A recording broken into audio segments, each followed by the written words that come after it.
6, 7, 8. Boris spreads hate. 9, 10. Peter's back again. Oh yeah, he's a full-on conspiracy theorist. I did a series of videos on it. He's full on. So he doesn't believe in climate change, which he advocated for. I think he's changed his tune now recently, suggesting that he's been convinced. But there's an amazing bit where he pulls out in the EU Parliament this sheet showing the Arctic Circle covered in ice, saying, "See, it's bigger."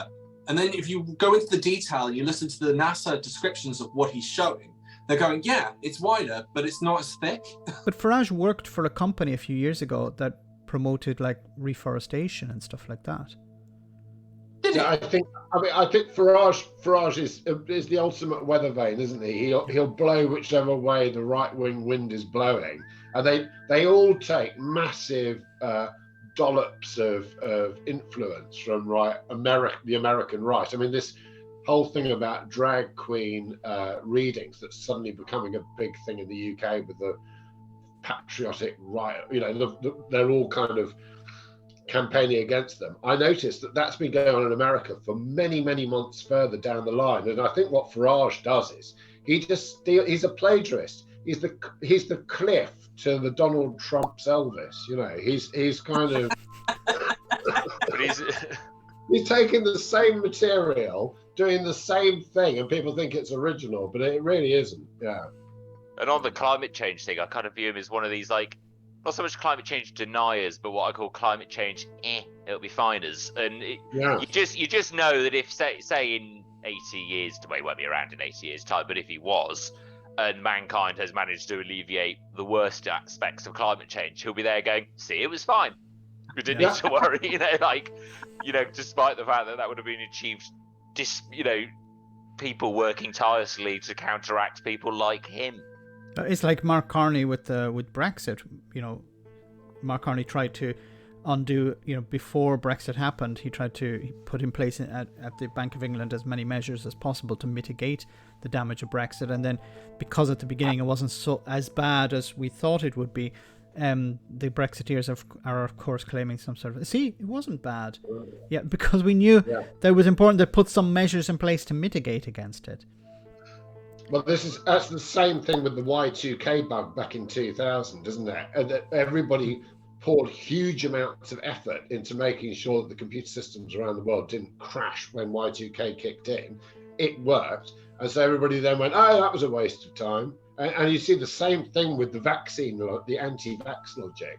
People go, look, it's all coming down by itself. Well, but the fact that hundreds of millions of people have had vaccinations doesn't seem to be taken into account.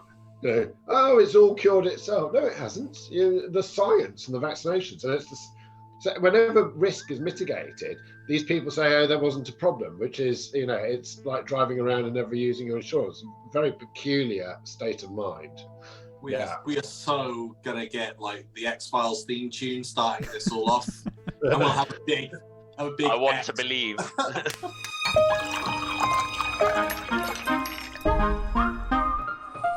Hi everyone and welcome to another Sunday Roast. We have some wonderful guests with us today. Let's start off with Otto. Otto, can you tell us a bit about yourself for people who maybe don't know you, maybe people under rocks maybe?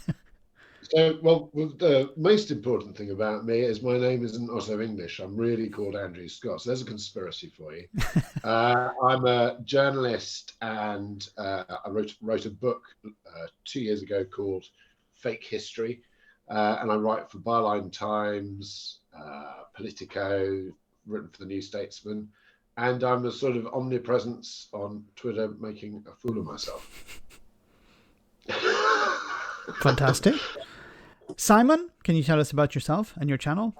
Hi, so I'm Simon. I run a channel called The Track Record. I focus on some UK stuff, but also quite a lot of kind of Vox style geopolitical map animation type things. That's a project I've just been working on for about 2 years now. I've been on the Sunday Roast about 3 times, and always enjoy it.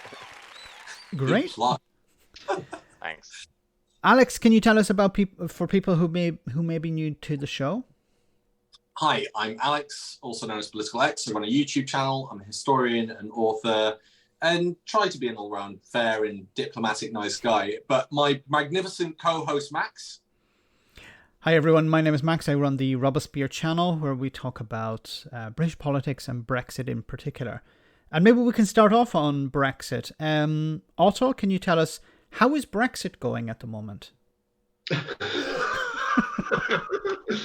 Next, no, it's going really well, isn't it? I mean, if you don't agree with it, I think it's going brilliantly. The trouble with Brexit all along is that at every juncture of disaster in the road, we are having a lesson in cognitive dissonance, basically, with the cultists insisting that everything is fine with the project itself, but that everybody else is damaging and flooring it somehow and holding back its potent power that will unleash Britain into the world.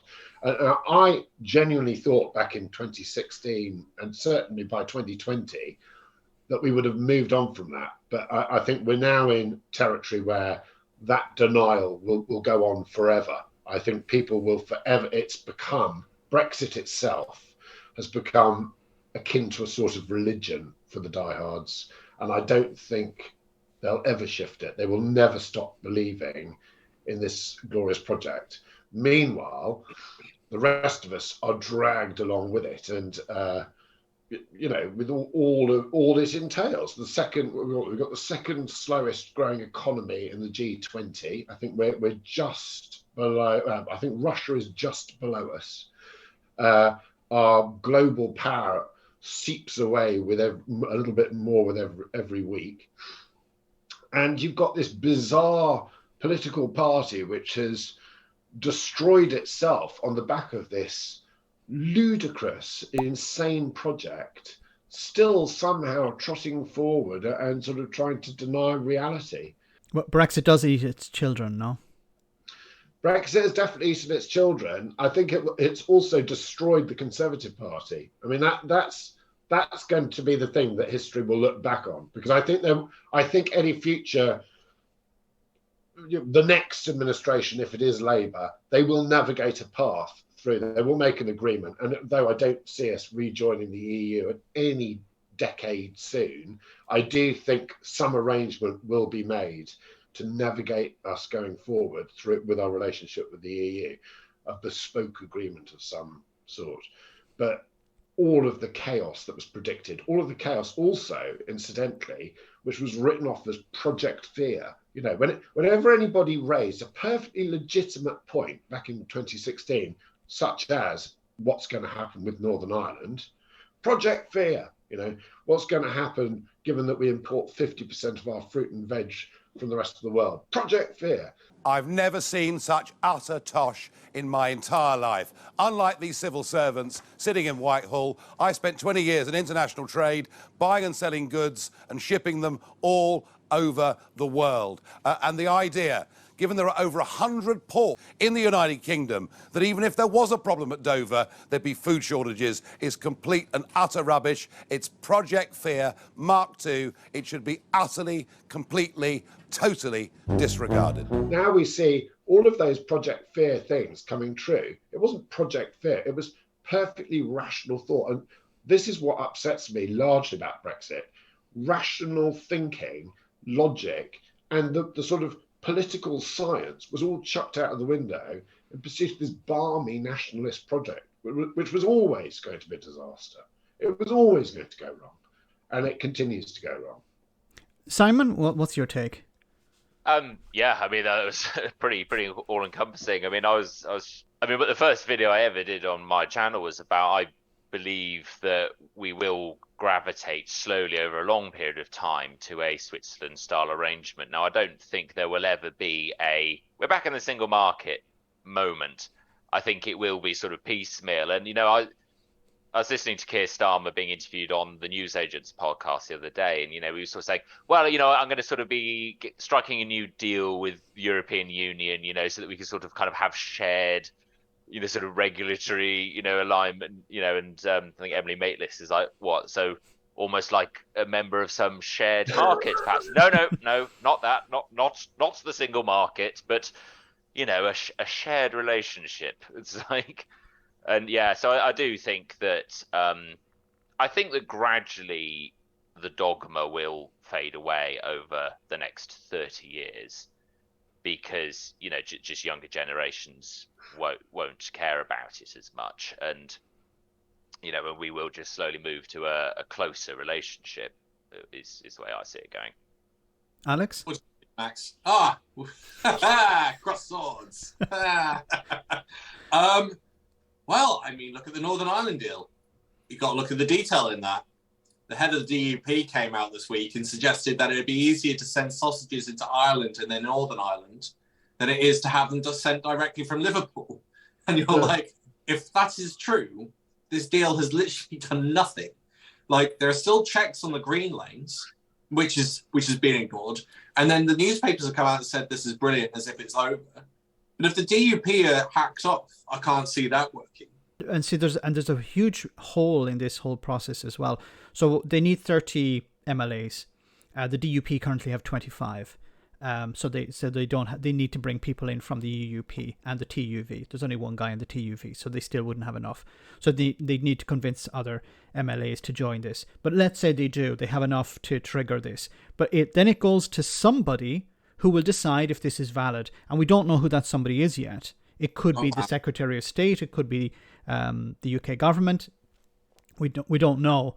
But let's say even if they say, yeah, we allow this to go ahead, then it has to go to the Joint Committee. But with the break, yeah, there are a lot of questions to be answered. But something I want to just come back to what Otto said about it's like almost like a cult.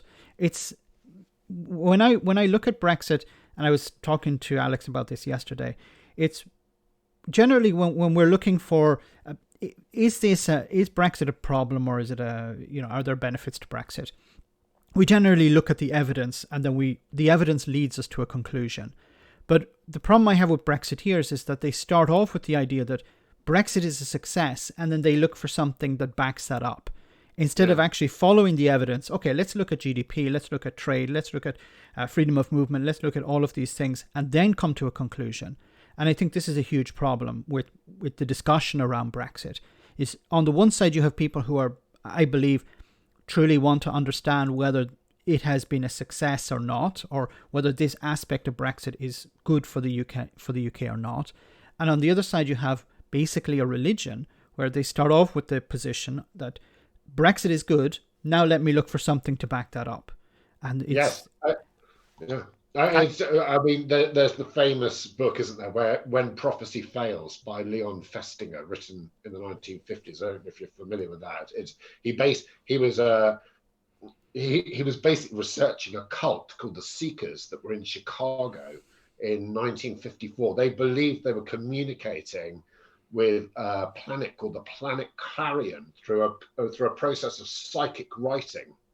And these people in this cult in Chicago were told by the aliens from the planet Clarion that they would be coming on New Year's Eve, 1954, and that they were going to take them off and the whole world was going to be destroyed.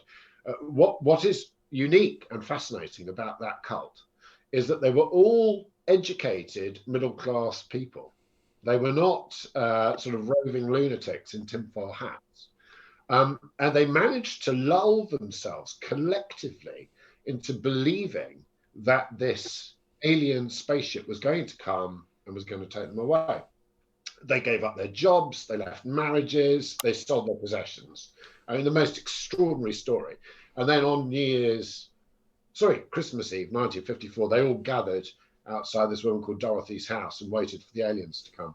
Of course, the aliens didn't come. So the prophecy failed. However, and this is the fascinating bit, instead of accepting that maybe this was a fucking crazy idea, yeah, and that maybe they were not actually communicating through psychic writing with these aliens from the planet Clarion, they began to double down, and they began to think that by communicating with them, they had stopped the destruction of the earth. And this cult went on and on and on. Now, it might seem, and if I was a Brexiter, I would think it was a ludicrous comparison, but there is a lot of similarity, because the Brexit thing in the first place was totally unnecessary.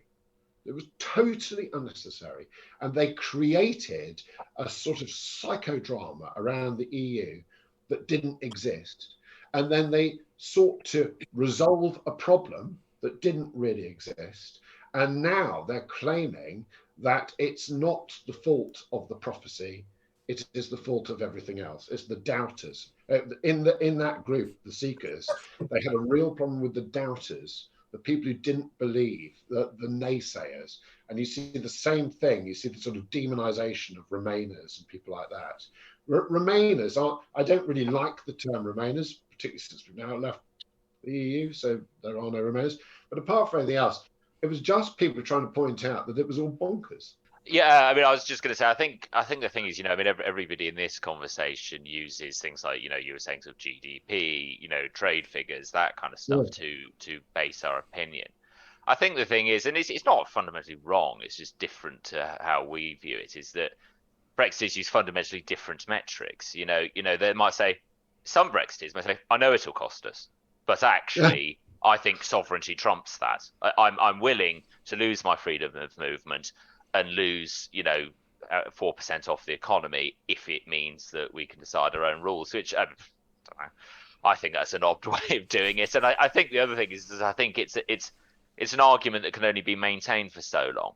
It's all rah Britain, okay, right. Then 10 years goes by. Sorry to interrupt you, and I agree with you 100%. And this is the problem with where the media come in, because you'd have a politician or you'd have a Brexiteer who'd say, yeah, but we wanted our sovereignty. And then they move on to the next point instead of asking them two questions. What does sovereignty mean? Yeah. And second, what about NATO? What about the United Nations? What about the World Trade Organization? You give up some sovereignty, and I've been trying to get into discussions with Brexiteers. Like, for example, if you're, you give up a bit of sovereignty to join the local club, the local organization. You give up your weekend. You give up your Thursday afternoon. Like, this is... But you get something in return. The Brexiteers focus on, we lost all our sovereignty when we were a member of the European Union. Then I have the question, of course, is, well, so is Italy not sovereign? Is France not sovereign? Germany not sovereign? Ireland not sovereign? So, unfortunately, Ukraine it's always, there's a focus on what we have lost and not what we had. And there's never a follow-up on in any sort of critical way of what the people are actually saying. So they'll just say sovereignty and, okay, sovereignty, and let's move on to the next point. No, explain to me what sovereignty is. And don't you know that you give up a certain amount of sovereignty when you join an organization like NATO or the World Trade Organization? But there's never any follow-up there, and that's a huge problem, I think. Nobody ever talked about sovereignty before 2016. Yeah. I mean, maybe on the fringes of the Leave movement, which existed back then, or maybe the likes of Farage might have talked about it, but this was one of those terms that nobody ever really discussed. It was for me, really the thesis of my book, a lot of this kind of goes back to Britain's post-war sort of existential crisis as to what it was and what it was about. And for the likes of Dan Hannan and probably Nigel Farage as well, this all really goes back to the belief, and it is a belief, that Britain is, and should always be some great superpower, and that we were somehow done out of our destiny by joining the EEC back in the early 1970s. I mean, that's at the root of the belief system, because I think you do have to look at it like a belief system. And all of these other things, all of these other trappings like sovereignty, they're just useful terms to be bandied around in order to try and win some argument that isn't really there in the first place. I mean, as you beautifully articulated, no nation on earth, I think apart from perhaps North Korea, is not part of some sort of global organization. And also, what has the Conservative Party tried to do in the years following Brexit? They've tried to get us into this Pacific economic zone. Where's the vote on that? Where's our sovereignty on that? Do we have to have a referendum every time this country makes an agreement and gives away some of this precious sovereignty that nobody talked about prior to 2016? I mean, it's an insane way to run a country. It also just highlights the bonkersness of it, the fact that we would leave a trading bloc on our doorstep to go to one in the Pacific Ocean. Yes. The trade deals with New Zealand and Australia, which I wrote about at Sonnet, they were so bonkers. Even the government's own figures demonstrated that the trade deal between the UK and New Zealand would actually knock something like 0.5% off our GDP. It hammered the farmers. Yes, British farming. Yeah. Is the reason for Oxford United, my hometown team, is the reason for Oxford United not being in the Premier League and having Lionel Messi, Neymar, and Mbappe because the fans don't believe enough? Or is it the fact that internally there are people who don't believe it enough and they're holding us back? Now, I'd not thought about this before, but Mourinho did something similar to this when he was first at Chelsea. And it was very clever in some ways. He created a siege mentality. He made out that Chelsea was the new kid on the block and that everyone was against them, including the league, because they didn't want Chelsea to win. Now, this created an amazing siege mentality and a really good team ethos, especially because he could come in and say, I've won something, the players haven't yet. I can create that. And the siege mentality happened to help. But here, it hasn't happened. And the other interesting thing I find, if the government really wanted to, someone needs to somehow unify the country and find something that'll get everyone together. And one of the key things to that would be to have an enemy. Now, the obvious choice would have been Putin, especially as he dumped chemical and nuclear materials over the south of England. And yet, did they make him the enemy? No. In fact, they actually tried to suppress the actual report. Now, we could go into conspiracy theories on that. And this segues quite nicely into other conspiracy theories that we wanted to talk about, such as the 15-minute cities. Just on that last point, I noticed today that Cleverly has condemned, James Cleverly has been busy condemning Argentina because they've withdrawn from some agreement over the Falklands. I didn't actually go into the detail of it.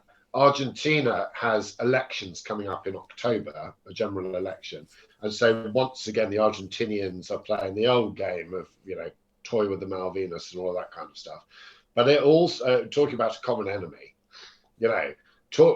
yes, the Argentinians have done that, but I suspect there was delight in the Foreign Office when this news came through, because once again, I can almost guarantee that there will be a front page of The Sun in the next 48 hours about Argentina, distracting from all of the other stuff that is going on. Yes. And whipping it up. And that's not a conspiracy. That's just an observation based on the last 40 years of this country post-Falklands War.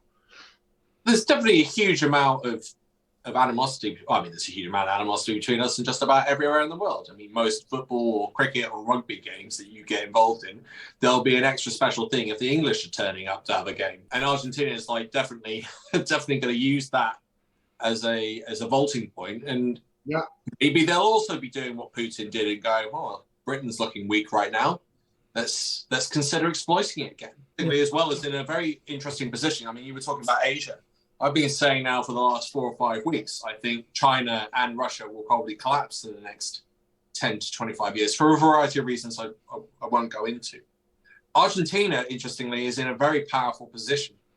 It's got a ton of mineral resources available to it, which is what is going to be probably the geopolitical important thing for the next 10 to 25 years. And so every chance that is actually a contentious issue that's on the horizon again and could be a huge problem. We can't finance that. We're not in that position to send a fleet down there to protect them. No chance. You ain't going to. I don't think it will lead to that. I mean, Argentina. I find. It's a side discussion. I find it's a fascinating country, largely because it reminds me a lot of the United Kingdom. I mean, in South America, of all the nations in South America, Argentina kind of has the biggest kind of aspirations and sort of mythos about itself as a kind of, Argentinian exceptionalism ranks highly alongside British and French exceptionalism as one of the quintessential exceptionalismists of the world. Well, interestingly, there's a conspiracy within that, and it's interesting you bring up exceptionalism because we could always talk about all the Nazis that legged it over there and built up communities.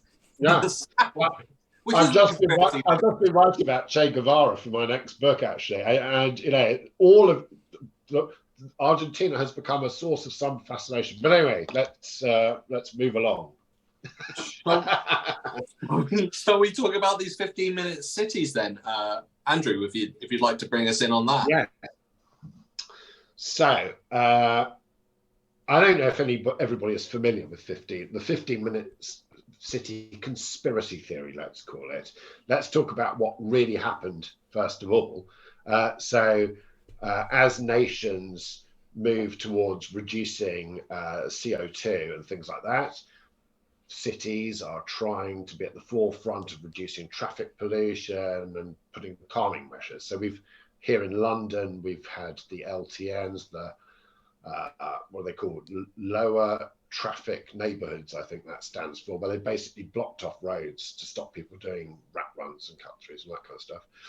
And there's this scheme which actually comes out of a TED talk. It actually comes from an advisor to the mayor of Paris. He came up with the term 15-minute cities.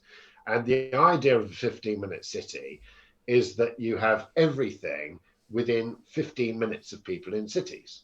So doctor, a supermarket, schools, leisure facilities, swimming pools, etc., etc., etc. Now, actually, by that measure, I would say I live in a 5-minute city. Because I am about 5 minutes from the shops, 5 minutes from a swimming pool, about 10 minutes from a cinema, 5 or 10 minutes from transport networks. If you live in London in zones 1, 2, or 3, you're basically within 5 or 10 minute city already. And the traffic calming that we've had here in London, with the ULEZ zone and with the congestion charge and with the red route over the years, has made people like me. I mean, my car's sitting outside here now, but I very rarely use it anymore. We very rarely use it. Maybe once or twice a week I go in the car, because those measures have been brought in to reduce me and millions of others from using our cars. Now, I think by any measure, because climate change is a real problem and probably the greatest crisis facing us all and the generations to come, these are good policies. They also make us fitter, because those of us who can move around, because some people do rely on their car, and I'll come to that in a moment, but those of us who can freely move around, it keeps us fitter, it keeps us lither, it's good for public transport. These are good systems. I first noticed the anti 15-minute city thing popping up in October or November of last year. I sort of noticed it on my radar, if you like, my social media radar. But it goes back further than that, because I follow a couple of people who live in Oxford on Facebook, and one of them has been hugely vociferous and active about Oxford County Council trying to reduce traffic and pollution. And somehow this has morphed into a properly frightening conspiracy theory, because it has brought together all sorts of different strands of other conspiracy theories. So 2 weeks ago in Oxford, there was a large demonstration against Oxford City's 15-minute city plan, which is basically to reduce traffic and congestion in Oxford. It doesn't look perfect, to be honest. I mean, you can criticize that as a piece of bad planning or an imperfect piece of planning, but that's aside. The conspiracy theory claims that people will be locked in their neighborhoods. that they will not be able to go beyond 15 minutes from their house, that they will not be able to drive anymore, and the likes of certain influencers on Twitter and Facebook have managed to convince, from what I can see, a very large number of people that this is the case. So but thanks to COVID and COVID lockdowns, the truth was revealed that we're all apparently clamouring for these 15-minute cities. Creepy local authority bureaucrats would like to see your entire existence boiled down to the duration of a quarter of an hour. You in your area will only be allowed within that 15-minute zone that you've been allocated. So we're returning almost to what we were discussing about Brexit. Now, what always worries me when I see something like that is who's behind it, because these things do not happen by chance. You know, 2 or 3 randos saying, "Oh, it's a conspiracy to lock us in our homes," will not make an impact. You need to amplify these voices somehow. And in this case, it is around a group called which has links to the HART group. That's the HART. That's the group which is basically questioning vaccinations and things like that. And they seem to have been able to unite all sorts of different factions into this conspiracy theory. So the anti-vaxxers, members of the Patriotic Alliance, the far-right group, all sorts of, really crazy groups, but frighteningly, among them, another group of people who I would deem normals. These are people who don't want traffic calming measures. So you've got normal people who don't like the traffic calming in common cause with some really scary groups of people. And I have to say, I wrote a piece of Byline Times about it 2 weeks ago. As I wrote it, I began to get quite scared, because if you look back at the early days of the Nazis in the 1920s and 30s, this is exactly how dangerous, unhinged mass movements and political parties can begin. Yeah, no, I just want to say a few things about that, because we used to call these 15-minute cities villages. People used to live in a village where you would have all the resources around you, all the services, like the corner shop, the newsagent, the bank, all of these were. And then I think what's happened over the last number of decades is that because of cost of living in the center of cities, people have moved out. But when they've moved out, there are fewer services. Like I read something recently where there was a GP somewhere in England who had 20,000 patients. A GP, like how it was impossible, and they were talking about waiting lists and everything to get access to a GP. And then of course you have the right wing who are putting pressure on the GPs to see more patients. But something like 20,000 patients, because the previous GP left, or there was another GP, but they were completely burnt out and they left. And this current one had something like 20,000 patients. You have places where there are no services, so it makes sense to return to something like the village. But when you said about the who's backing this, I've seen something we've all seen something similar during when it came to the anti-lockdown, and a lot of the anti-lockdown can be sort of traced to I'm not going to name names here, but Lord you know who I'm talking about. People who have massive property portfolios in city centres or whatever, and they were losing out on rent. So they were pushing the government, no, get people back into work, and get rid of working from home, get rid of all of these things, because we want people to go back into the workplace. And they were supportive of they were supportive of ending lockdowns and things like this, because people working from home meant that they were not going into the city centre, they were not taking advantage of retail space. The sandwich bars were losing out, stuff like that. That coffee shops, that are renting off somebody or a group of individuals. they were losing out money, so they were obviously pushing. And that's maybe it's a conspiracy theory, but this group that I looked at, the masters of astroturfing, which if viewers don't know what astroturf is, that's a fake grassroots movement. So the masters of astroturf in the UK are what was once called the Revolutionary Communist Party, which morphed into Spiked Online. I've been fascinated in that group for years, largely because back in my sort of radical youth, I used to subscribe to Living Marxism, which was the house magazine of the Revolutionary Communist Party. So I've been kind of watching that group for years. They became a very libertarian, I would say right-wing group over time. And the particular groups that I looked at that's putting out their signs and organizing the demonstrations were linked to individuals from the former Revolutionary Communist Party and Spiked. It's the same people always.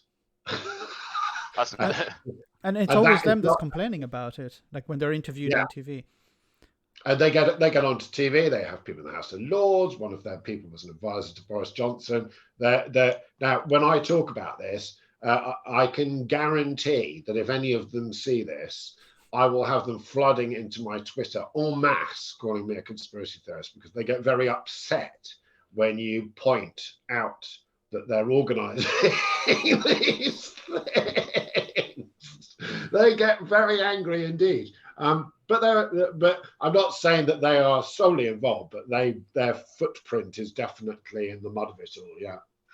I think a lot of it kind of comes back to, we were talking earlier, sort of associated to Brexit about, people being unable to perhaps admit an error, and a very common theme I saw in a lot of lockdown conspiracies was this idea that, it was all there to make us more submissive and, to suppress us, and that went away. And obviously that never came to fruition.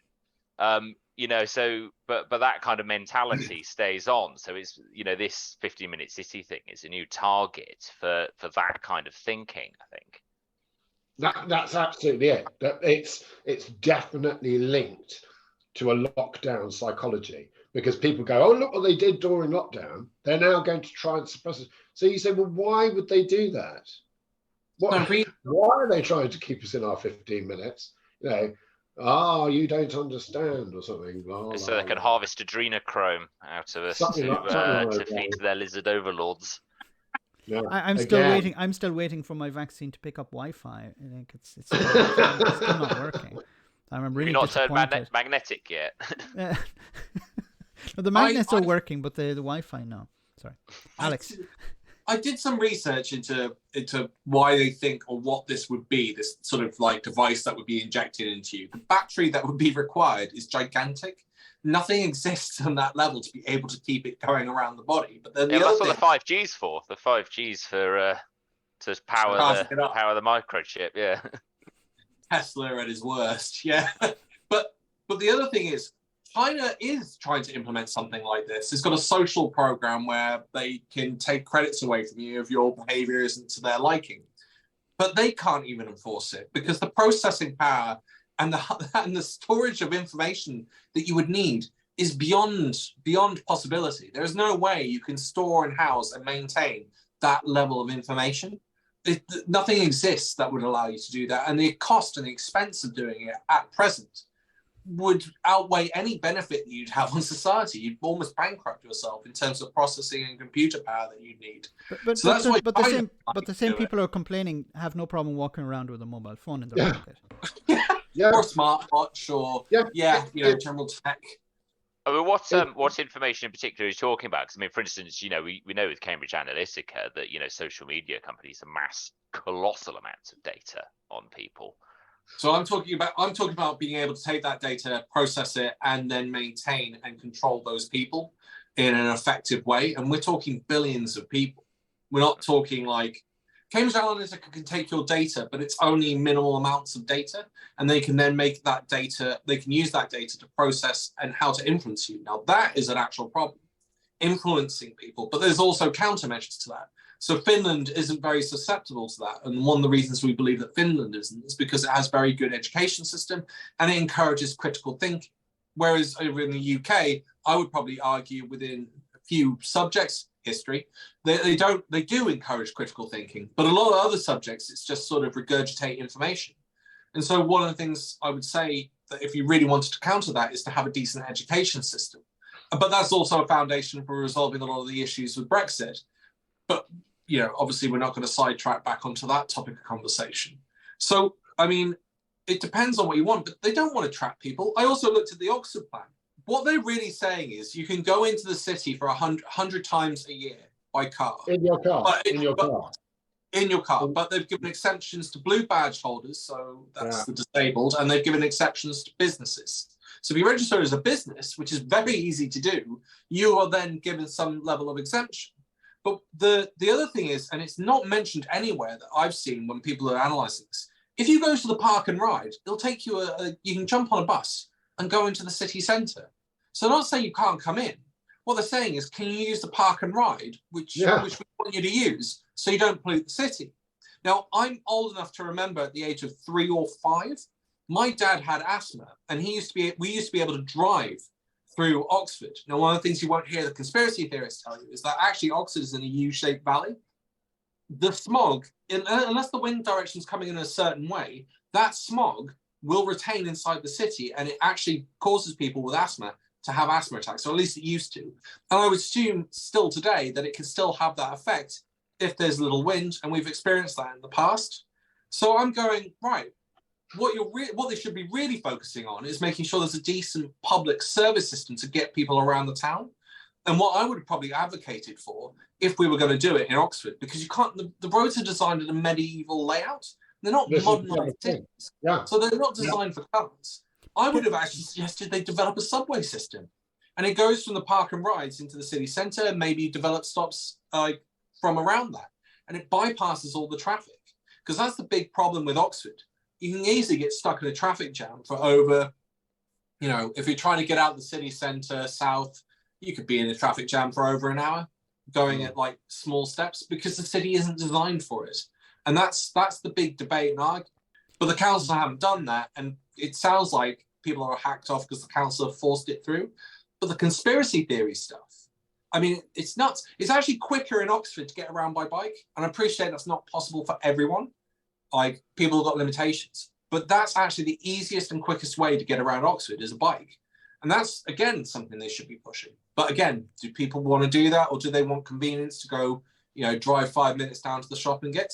No, just what was brought up there about you can go in 100 times, and this is something that the right wing will focus on. See, they're limiting our freedom. Yeah. When I live near Venice in Italy, and when I first moved here about 15 years ago, there's a city just outside Venice called Mestre, and they had in place an alternative. And you probably have these in other cities around the world, alternative registration plate day. So there were a certain number of days throughout the year where certain cars could enter according to the registration. So if it started with an odd number or even number, whatever. And so you were automatically limited. This limited your ability to travel. But by talking about it as you have 100 days or something, I think this is going to unfortunately feed into this narrative of, what about our freedom, my freedom to drive where I want?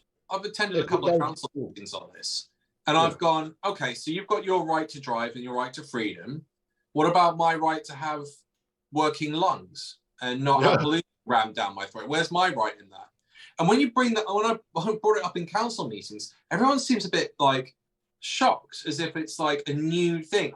And again, this is only within an anecdotal setting, but I'm going, there's tire pollution, which is very rarely talked about. And then there's actually the pollution coming from the engine itself, plus any of the other chemicals that can get pumped out there.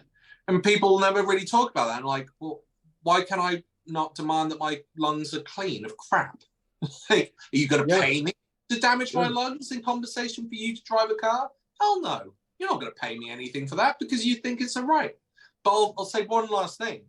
One of the most interesting things I found within football, so I used to coach, and one of the most interesting things I found within that was we had a huge deficit about 15 years ago because there were so many cars in the streets, which meant that kids weren't able to play street football anymore.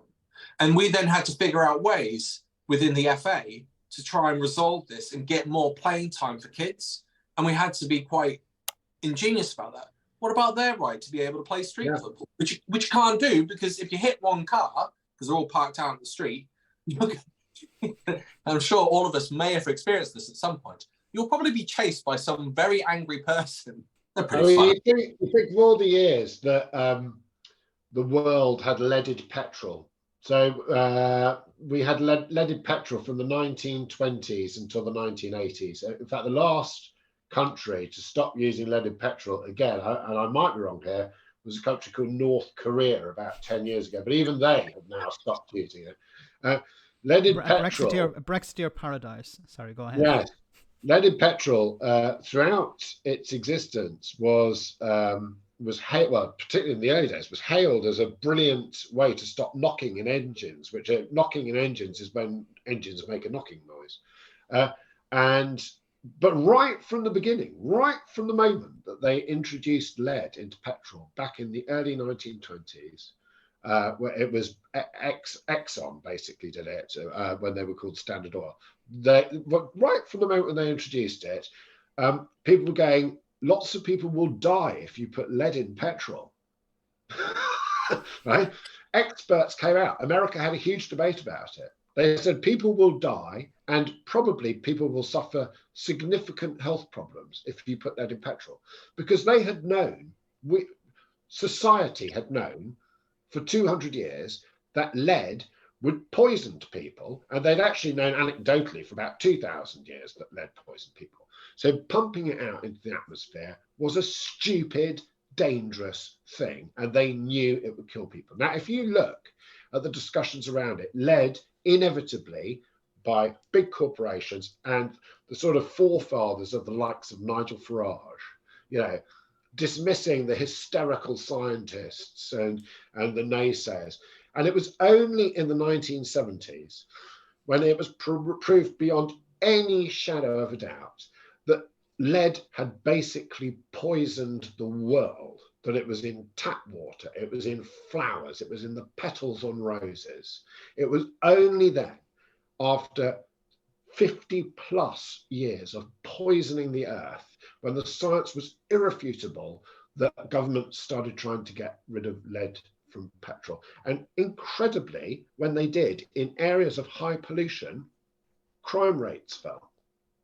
Because lead probably drove up criminality, right?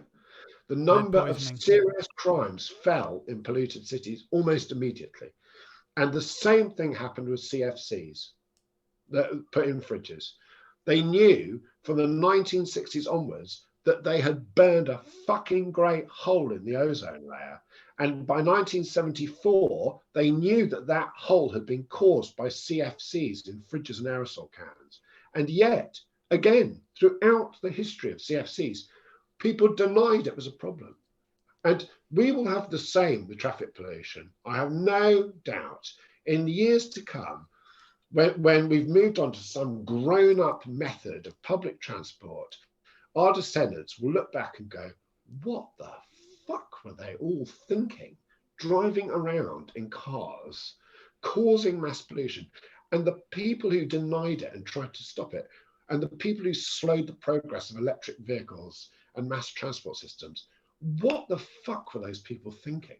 We tend to look at we look at the Victorians and we think, what the hell were they thinking? Why were they doing these things? Arsenic in wallpaper and stuff like this. And people knew, people pretty much knew at the time it wasn't healthy, but you had the people selling it saying, no, it's perfectly healthy. And we tend to look back at them in this way, but we're doing pretty much the same ourselves. Raw sewage into the water, they knew not to do that in 1875. They passed a law. It's a Brexit benefit, Alex. It's sovereign sewage. Sovereign. It's got to believe it's the right type of sewage, and then we can all go swimming in it. Look at Alice in Wonderland and the Mad Hatter. That's real. They knew hatters used lead to make top hats and bowler hats. Mercury, wasn't it? Sorry, mercury, yes. They knew it was poisoning people, but they kept on using the process. I found his shop. I found the Mad Hatter's shop. It still exists to this day. He was the mayor of Oxford for a while. Is that where you got the lava lamp? All hail the landlord. It's now a shoe shop of all things.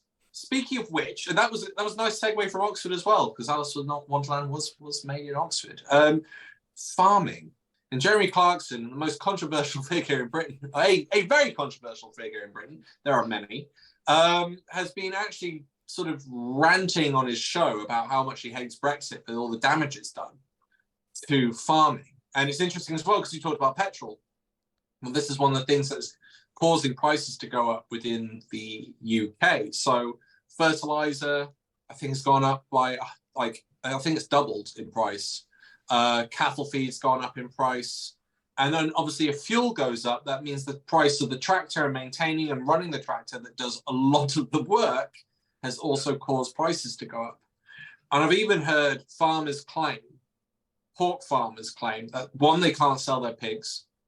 There aren't enough slaughterhouses or abattoirs and workers within those abattoirs to be able to keep up with it.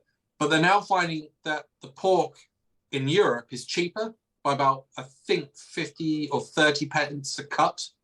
And it's like, well, how do we can't compete with that? We haven't got the abattoirs to be able to process our pork. The wages of those abattoirs have gone up because we can't recruit staff. So everyone's competing, driving up wages. We can't afford the fertilizer.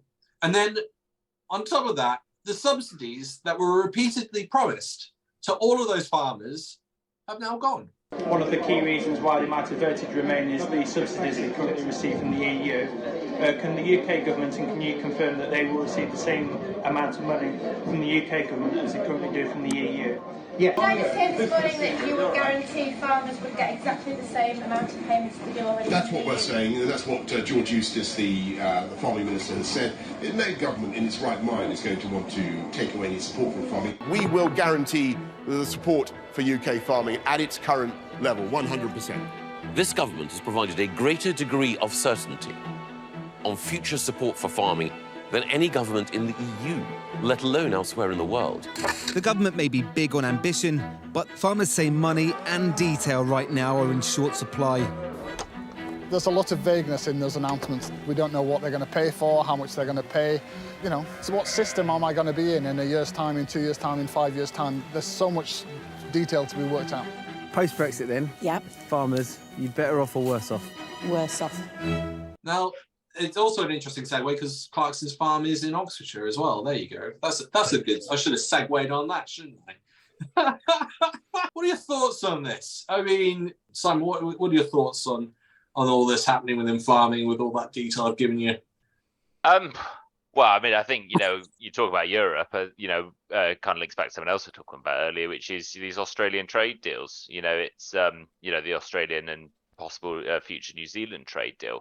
I was watching a report on the news the other day with a farmer saying, we've probably lost about £20 off the value of a lamb because we're being undercut with, cheap Australian beef. And I think it's just endemic of, this rush to get out as many trade deals as you can so that you can sort of claim the Brexit benefit without being all too focused on the actual contents of the deal itself. And then also, of course, mixed into that, there's much larger factors at play that are affecting global supplies. Production of fertilizers, Ukraine, and Russia. They produce key ingredients that allow us to produce the fertilizer. Grain as well. Yeah. Can I ask a fundamental question about this when it comes to farming, and you can apply it to the fishermen as well? Why are they not protesting? Because if you look at the French, the government say we're going to increase the pension age from 65 to 66, and the farmers come out and people protest and they threaten. I'm not suggesting people do that, but they threaten the politicians. But when I look back at what happened, the protests that appeared when Brexit happened to the farmers and the fishermen, who are the ones who were convinced, I think, who were promoted during the negotiations and everything, the fishermen in particular. But also the farmers were told everything will be better, and they were on the front line with this. I saw two protests. The fishermen drove a few trucks down to Parliament. They drove around for a few hours, and then they went back. The farmers, I don't remember what town it was. They drove tractors through a town, past the Conservative Party office on a Saturday afternoon, and that was it. That's the only protest I've seen. I really don't understand why people aren't like, they're angry because of what's happened, but they're not demonstrating. They're not venting that anger. Why is that?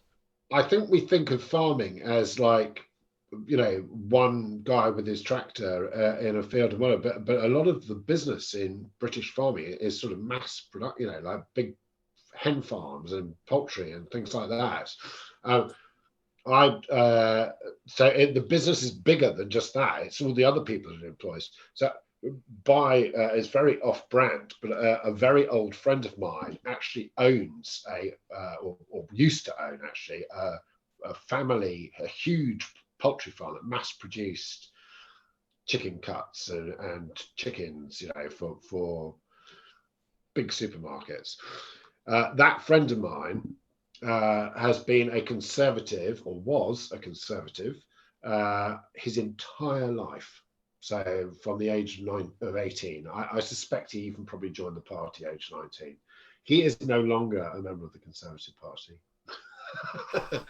and nobody better than any protest. and nobody in that business is a fan of the Conservative Party, because as they will tell you, the fact that it's actually two brothers in this case, as they told me, the standards were very high, conditions weren't perfect, but they also had a very good workforce which they drew on from Europe, and people would do the job. They'd always had a massive problem in getting labour and retaining it. It's the same with, you know, with picking fruit and vegetables. People were willing to do it who came from migrants from other countries, because they saw it as an opportunity to rise up through a chain into a business. And so they had a highly motivated workforce. It was good. It injected money into the local economy. It was a big business. You know, screwed. They've been screwed over, basically. And it's, as for the individual farmers protesting, I suppose many of them did back Brexit and are just a bit embarrassed. Yeah. You know, well, it's like the fishermen, you know, they were the absolute poster child, and then they were the first under the bus, or boat, should I say. Maybe the boat. Well, that was mad. The whole fishing thing was mad, because the fish we eat in this country, we don't even, it doesn't come from our sea. No. You know, everybody assumes like the cod comes out of the North Sea or whatever, but a lot of the cod concessions we have are from places like Iceland and Norway, which of course neither of which are in the EU either, are they?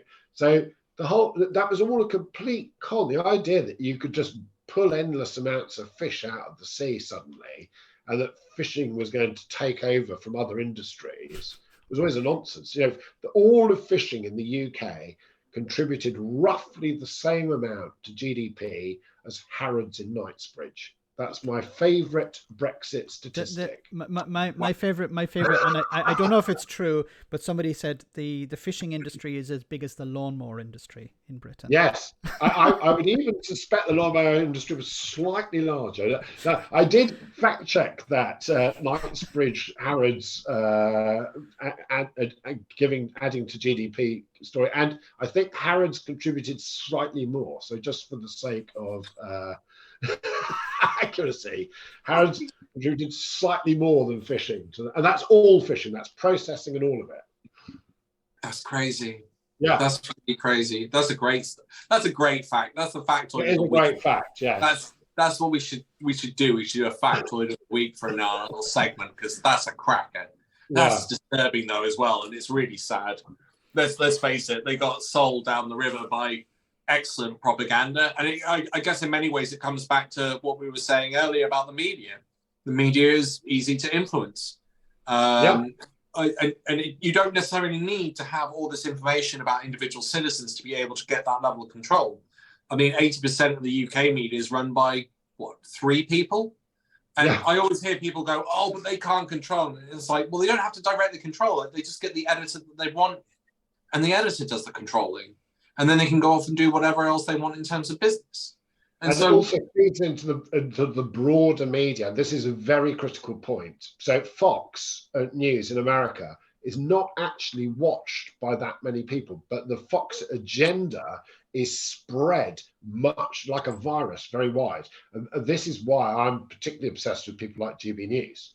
GB News is totally testing the boundaries of regulations, and it's a very dangerous thing because GB News is also influencing the news cycle to a large extent, way beyond its very small viewership. So those little, seemingly small outfits can have a huge impact on the debate. I was saying to Max, I think he gets better viewing figures than GB News on YouTube. Probably in general, which is crazy. I mean, you think of all the production value and everything that goes into GB News. You think about all the people they have to hire, all the presenters and the huge wages, and they can't beat Max. And Max, you're literally in a broom cupboard. Yeah. The production values are zero. Some of the fuck-ups are quite funny, though. Perfect timing there, Simon, with that. Yeah, we've got no production value here, like zero.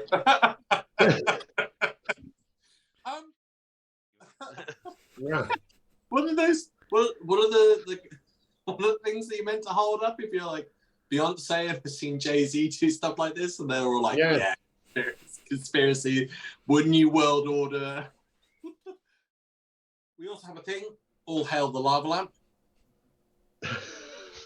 All hail the lava lamp. It reminds me of that Mitchell Webb sketch, you know, with they've got Lord Vectron. I thank you and take my leave.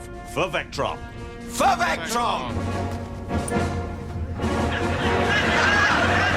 Indeed, these are joyous times by Vectron. I agree by Vectron's beard.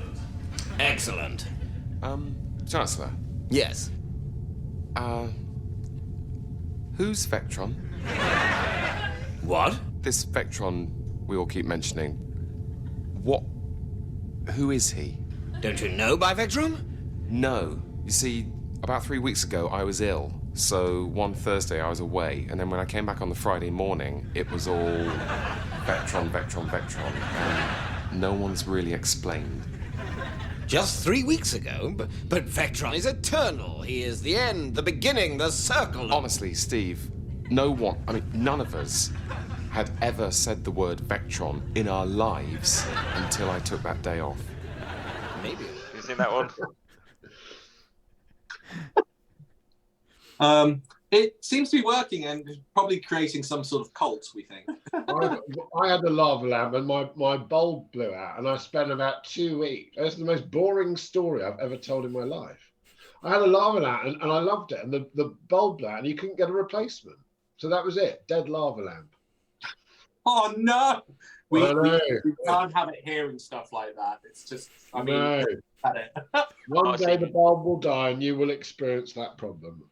Mine's gone to sleep a bit. Live with it, Alex. Nothing lives forever apart from the lava lamp. Exactly. Well, I specifically chose one to match my channel colours as well. Oh, you've all got lava lamps? No, I don't. Well, that's good. Max and I, we are the lava deniers. He